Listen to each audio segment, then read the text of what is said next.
Just kind of remember, like, I mean, it kind of just feels like a dream when you're in this state. Like you're fully awake and aware, and you can hear Vicky's voice, you can hear your voice walking you through this. And I just remember seeing like a golden light, like a like a golden flashlight that painted like an entire room, and I was in that room.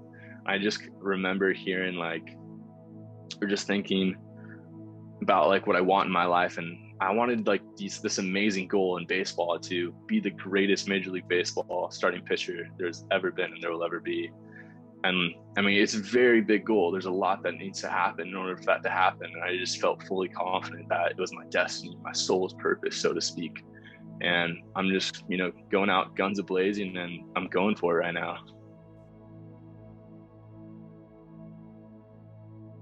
One of the biggest takeaways I had from this whole experience was this new perspective I came up with, where it was, I never want to look at a task as this is what I must do. I must give energy to this task rather than complete it. I must look at life from a giving standpoint, and I'm not doing something to receive something else out of it.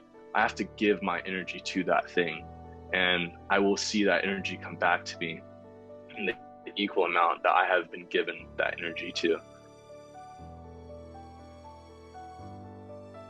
Another thing I came up with was that I need to build a dream, the most perfect reality in my head for the real world, kind of like just visualization, but something that I truly love and comes from a honest standpoint of who I am. And I need to consistently picture this every single day, and I will know what to do.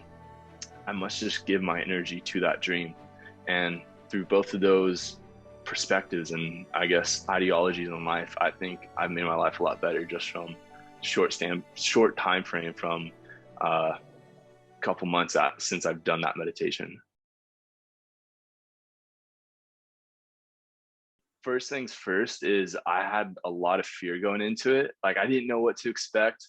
And I knew I guess you can call it even trauma or just baggage that I think everyone carries throughout their lifetime, from experiences they've gone through, and maybe they just haven't fully released it or like adapted to the life that they've been given due to those, maybe circumstances that weren't so fortunate. And I think for me, I was struggling with that. And with COVID happening and everything in life, it kind of just amplified my emotions and amplified all the problems I was previously dealing with. So I was afraid to bring all those emotions up and accept them as my reality. And, it was a very like peaceful, like kind of walk in the park before we actually fully like jumped in.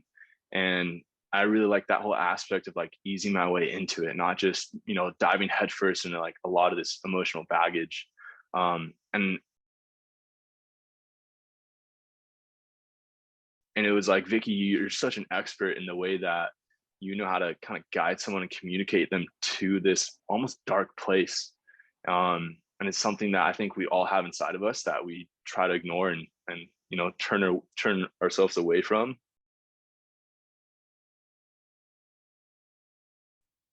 But I think like ultimately, diving in and facing that is really what's going to release you from those emotional chains, so to speak. And I think that's what we really accomplished. I think that was a huge thing for me. I felt like a weight was lifted when I finished,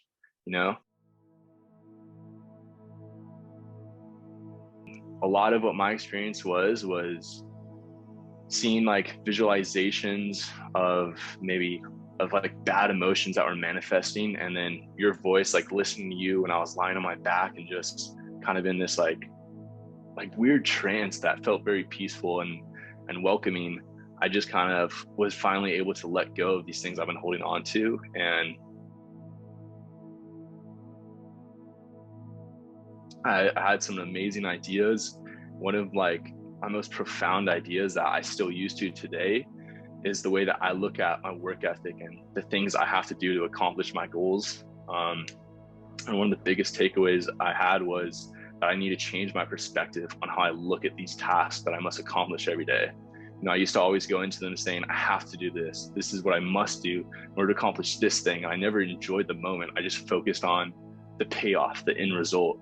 And I think now I kind of, you know, live my life enjoying the task and putting love, putting like my honest emotion into it, and accepting the task for what it is, and knowing that this is kind of the present moment. This is all we have. And I really love doing that thing, you know, whether it's just pitching and working on my craft because I'm a pitcher and I love baseball, or working or doing schoolwork, anything. I stay present to it, and I put good positive emotions into it, and know that the more I put in, the more I'll get out. And I don't just focus so much on, let me just kind of push through this, get over this so I can get to that end result. And that was one of my biggest takeaways and how this meditation has changed my life.